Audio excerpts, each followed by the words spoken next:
നമുക്കൊരു വലിയൊരു അവസ്ഥയിലേക്ക് പോകാം. ഞാൻ ഇത്തിരി പാത്രം കഴുകിയിരിക്കും. നമ്മുടെ ഈ ഒരു സാധനമാണ് നമ്മുടെ ചീര. കേരളീയ സമൂഹത്ത് ഏറ്റവും കൂടുതൽ ബ്രാഹ്മണിക്കലാക്കി കാണുന്ന ഒരു സാധനം. ബ്രാഹ്മണിക്കലെന്ന് പറയുന്നത് വേറെ ഒന്നുമില്ല കേട്ടോ, ബ്രഹ്മത്തെ അറിയുന്നവരാണ് ബ്രാഹ്മണിക്കൽ.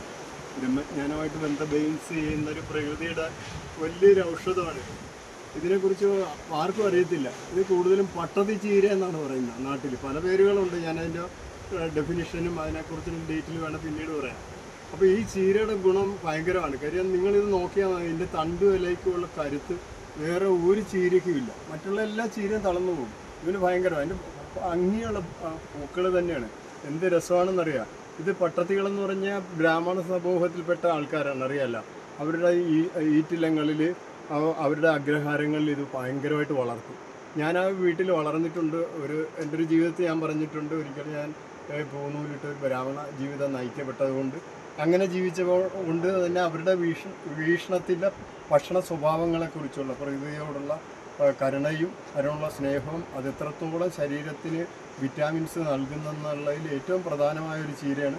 ഇത് മേക്കിംഗ് ചെയ്യണത് തന്നെ ഭയങ്കരമായൊരു അവസ്ഥയിലാണ്. നമുക്ക് ഇത് ഞാനിവിടെ പറിച്ചുകൊണ്ട് വെച്ചിട്ടുണ്ട് കുറച്ച്.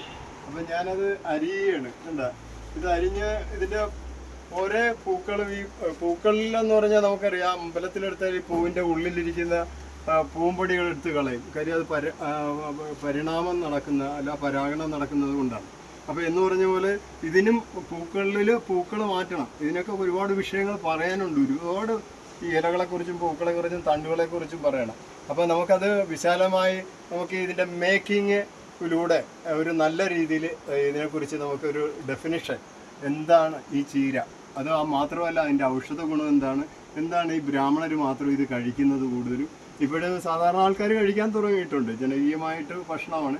ഇതിനകത്ത് കൂടുതലും ഉപയോഗിക്കുന്നതെന്ന് പറഞ്ഞാൽ ഇവനാണ്.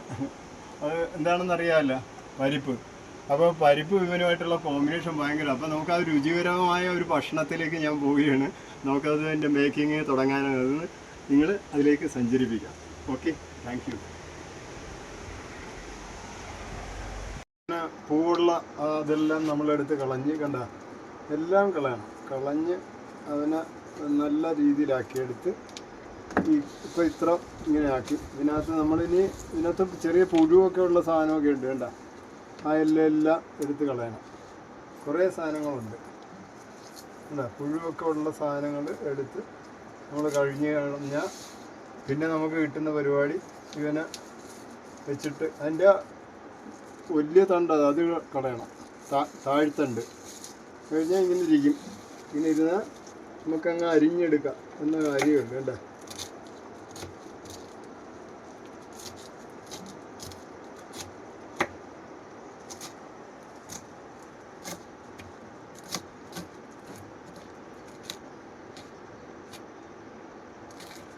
ഓക്കെ. അപ്പോൾ അങ്ങനെ ഓരോ എല്ലാ സാധനങ്ങളും ഇങ്ങനെ അരിഞ്ഞിട്ട് പിന്നെ നമ്മുടെ മേക്കിങ്. ഓക്കെ, നമുക്ക് അടുപ്പയിലേക്ക് പോകാം. പരിപ്പാണ് ഈ സാധനത്തിൽ ഏറ്റവും കൂടുതൽ വേകാനുള്ളത്. എന്താ നമ്മുടെ ഭക്ഷണം ഇപ്പോൾ കഴിക്കാൻ പോകുന്നതിൽ ഏറ്റവും കൂടുതൽ വേവ് ഉള്ള സാധനം എന്ന് പറയുന്നത് വെളുത്തുള്ളിയാണ്. വെളുത്തുള്ളി നിങ്ങൾ മലം വിസർജിക്കുമ്പോൾ മലം നേടി നോക്കിയാൽ അറിയാം, വെളുത്തുള്ളി മാത്രം കൃത്യമായിട്ട് കിട്ടും. അപ്പോൾ വേവ് അനുസരിച്ച് ഓരോ കണ്ടൻസിൻ്റെ വേവ് അറിയുന്നവനാണ് ഭക്ഷണത്തെക്കുറിച്ച് ശാസ്ത്രീയമായി പഠിക്കുന്നത്. രണ്ടാമത്തെ പ്രയോഗം എന്ന് പറഞ്ഞത് ഇതിൻ്റെ ഏറ്റവും വലിയ ബേസ് ഉരുപ്പ്, രസതന്ത്രം പോലെ, രസം പോലെ ഉപ്പാണ് പ്രധാനം. ഉപ്പിടുമ്പോൾ വളരെ സൂക്ഷിക്കണം. പിന്നെ ഇതിനകത്തുള്ള ബാക്കിയുള്ള എല്ലാ കാര്യവും പറയാനുള്ള അവസ്ഥകളില്ല, നീണ്ട വിഷയങ്ങളാണ്. അപ്പോൾ അതുകൊണ്ട് നമുക്ക് ഇതിലേക്ക് പോകാം. നമുക്കിപ്പോൾ സമയം കൂടുതൽ കളയുന്നില്ല. നമ്മുടെ പരിപ്പ് വന്നുകൊണ്ടിരിക്കുകയാണ്. വേണ്ട, അപ്പോൾ ഈ പരിപ്പ് വെന്ത്, ഈ പരിപ്പും പലതുണ്ട്. പരിപ്പിനെ കുറിച്ച് സാമ്പാർ ഒരു പോട്ട് കുറേ പരിപ്പുകൾ പറയാനുണ്ട്. ആ പരിപ്പുകളൊന്നും നമ്മളിപ്പം പറയുന്നില്ല. നമുക്ക് നമ്മുടെ സമയങ്ങൾ പോയിക്കൊണ്ടിരിക്കുകയാണ്. ഇത് അതിൻ്റെ കൂടെ ഒരു ചെറിയ വേവിലേക്ക് വരും. അപ്പോൾ അവൻ വന്നു കഴിഞ്ഞാൽ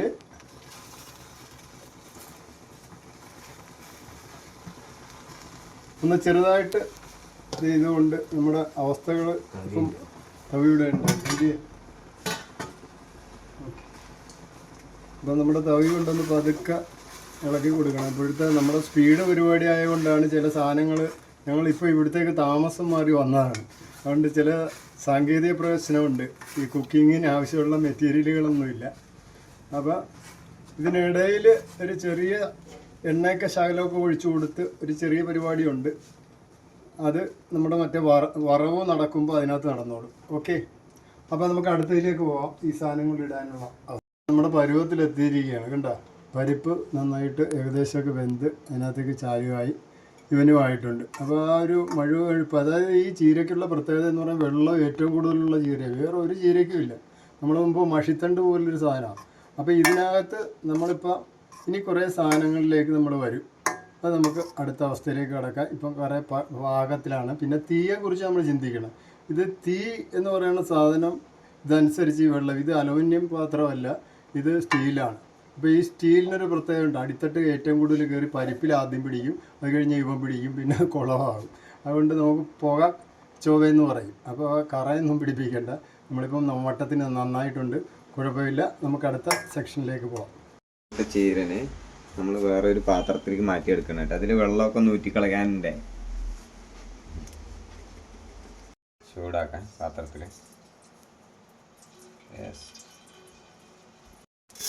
കടുക് ഇടുന്നത് എണ്ണ ചൂടായാന്ന് അറിയാനുള്ള സാധനമാണ് കേട്ടോ. അല്ലാണ്ട് ഇതിൽ ഗുണങ്ങളൊന്നുമില്ല. അപ്പോൾ ഇതിലേക്ക് ഇൻഗ്രീഡിയൻസ് ഇടുകയാണ്. അപ്പോൾ അതിനുള്ളിൽ നമുക്ക് കുറച്ച് സാധനങ്ങൾ ഇതിനകത്ത് ചേർക്കാനുണ്ട്.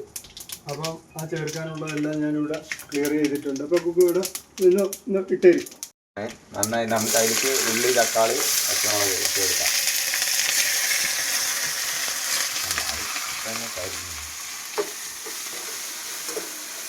തീയൊന്ന് കുറച്ച് കൊടുക്കും. നന്നായിട്ട് വഴറ്റുന്ന ഇടയിൽ നമ്മൾ കുക്ക് പറഞ്ഞത് പിന്നെ മറ്റൊരു പേരാണ്. ഈ മുളകിന് നമ്മൾ പറയുന്ന പേര് എന്ന് പറഞ്ഞാൽ ഉണക്കമുളകെന്നും പറയാം. പിന്നെ ചില സ്ഥലത്ത് പല പേരാണ്. അപ്പോൾ അത് പിരിയമുളക് ഇതല്ല, അറിയല്ല. അപ്പോൾ അത് മുളകിനെ കുറിച്ച് പറയാനുണ്ട്, നമ്മൾ അതിലേക്ക് കിടക്കുന്നില്ല. അപ്പം വറ്റൽ മുളക് എന്നാണ് നമ്മൾ കൂടുതൽ ഉപയോഗിക്കുന്നത്. അപ്പോൾ അത് കൂടുതൽ നമ്മൾ ശ്രദ്ധിക്കേണ്ടതാണ്. നന്നായിട്ട് വഴറ്റി വരുമ്പോൾ നമുക്ക് ഇതിനകത്ത് ഇൻഗ്രീഡിയൻസ് തയ്യാറാക്കി വെച്ചിട്ടുണ്ട്. മഞ്ഞളാണ് ഇതിനകത്ത് ഇച്ചിരി കൂടുതൽ വേണ്ടത്. അതോടൊപ്പം തന്നെ മറ്റുള്ളത് മുളക് പൊടി, ഇച്ചിരി ശകലം കുരുമുളക് പൊടിയൊക്കെ പേരിനൊക്കെ ഇട്ട് ഇത് അങ്ങനെ മേക്ക് ചെയ്തെടുക്കുന്ന ഒരു നല്ല കറിയാണ് നമ്മുടെ പട്ടത്തി ചീര. നമ്മൾ സവോള, പച്ചമുളക്, വറ്റൽ മുളകാണ് ഇട്ട് കൊടുത്തിരിക്കുന്നത്. വെളുത്തുള്ളി. ഇത് നന്നായി ഒന്ന് വഴണ്ട് വരട്ടെ. ഇതിലേക്ക് നമ്മൾ സവോള, പച്ചമുളക്, നല്ല കപ്പൽ മുളക് നന്നായി ഇത് വഴണ്ട് വരട്ടെ.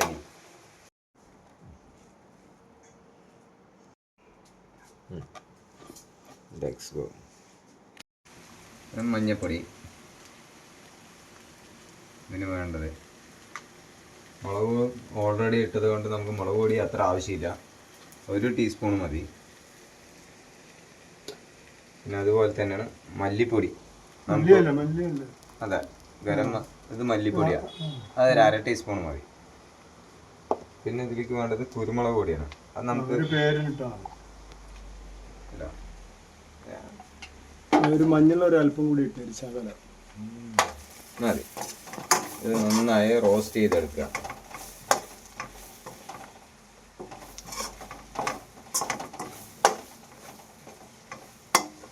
നമ്മൾ ഓൾറെഡി അതിൽ ഉപ്പ് ഇട്ടിട്ടുണ്ട്. നമുക്ക് എന്നാലും ഇത് വരട്ടി വരുമ്പോൾ നമുക്ക് ഇതിലേക്ക് കുറച്ച് ഉപ്പ് ഇട്ട് കൊടുക്കാവുന്നതാണ്. കുറച്ച് മതിയേ.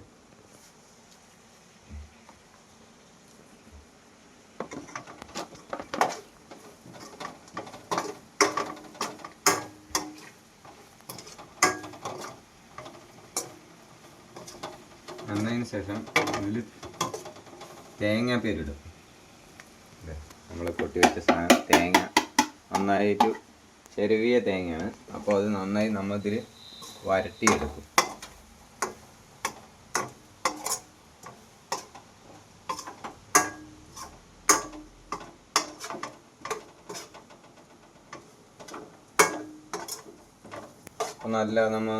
നല്ല റോസ്റ്റ് പോലെ ആയി വന്നുകൊണ്ടിരിക്കുന്നുണ്ട്.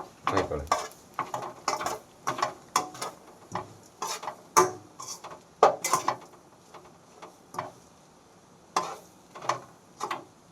നന്നായിട്ട് തേങ്ങയൊക്കെ നന്നായി ചൂടായി വന്നതിന് ശേഷം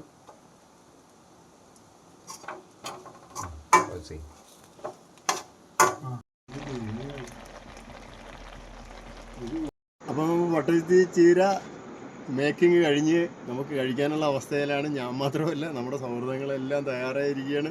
നമ്മളിത് പട്ടത്തി ചീര എന്ന് പറയുമ്പോൾ വംശീയമായി കാണേണ്ട ജനകീയരെല്ലാവരും കഴിക്കേണ്ടതാണ്. പക്ഷെ കണ്ടെത്തിയവനാണ് ബുദ്ധിമാൻ.